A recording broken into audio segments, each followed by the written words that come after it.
Hey, how you doing? And welcome to our project. Our project is named Finding Nemo.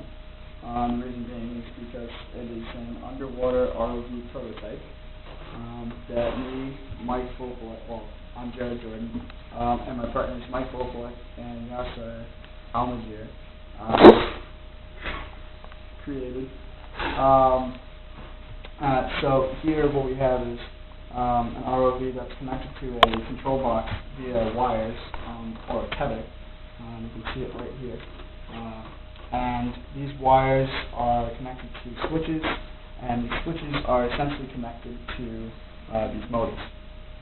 So right now, what we have one 9-volt inner cell battery that is currently connected to these switches, and those switches will be powering these individual motors. And these switches here are double pull, double throw switches. Thank you, Mike. And they're auto flip switches, so they right now are centered, and there's zero current being passed to the motors. But as soon as I push up on this, it allows for the current to flow through to the motors. So we have one for the right motor, forward and backwards, one for the left motor, forwards and backwards, and one for the top motor, which essentially controls the motion for up and down for the ROV if it were to be in the water. So up, down. So the whole point of the project was essentially to create an underwater ROV that could be user controlled, but could also detect if there was a break from the user control.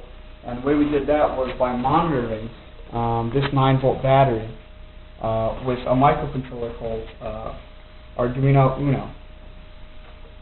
And so what's going to happen is as soon as I disconnect this battery that's hooked up to these motors, what's going to happen is the Arduino is going to detect that there is a drop, a voltage drop.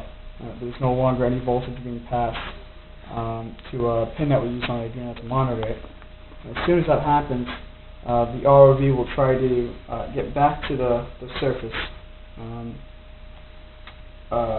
If it were to be underwater, it would immediately start spinning so that it would create lift in an upward direction. So I'm going to disconnect the battery, and if you want to focus right here.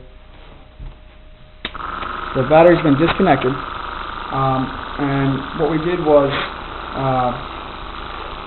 the Arduino is now going to be pretty much, the onboard system here is going to pretty much be controlling the direction of these motors. And so for right now, we just have it spinning in the upward direction.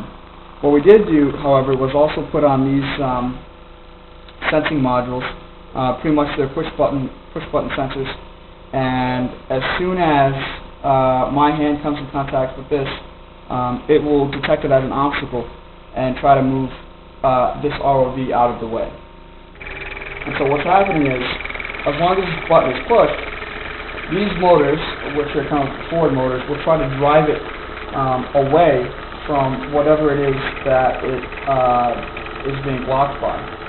And we also have another sensor over here that pretty much detects if there's anything in front. And if there is, what happens is only one motor spins so that it can try to turn and choose a different direction. And as soon as it's clear in the frontward path, it'll continue to move forward until it's also clear in this upward zone, and then it'll continue to go forward. We also put in a safety protocol so that as soon as the battery is reconnected, the motor turns off. And of course it will turn back on as soon as that battery is disconnected. And that is our project. There's a lot of difficulties with programming, with the physical construction under the amount of money that we had for our budget, and we got it done.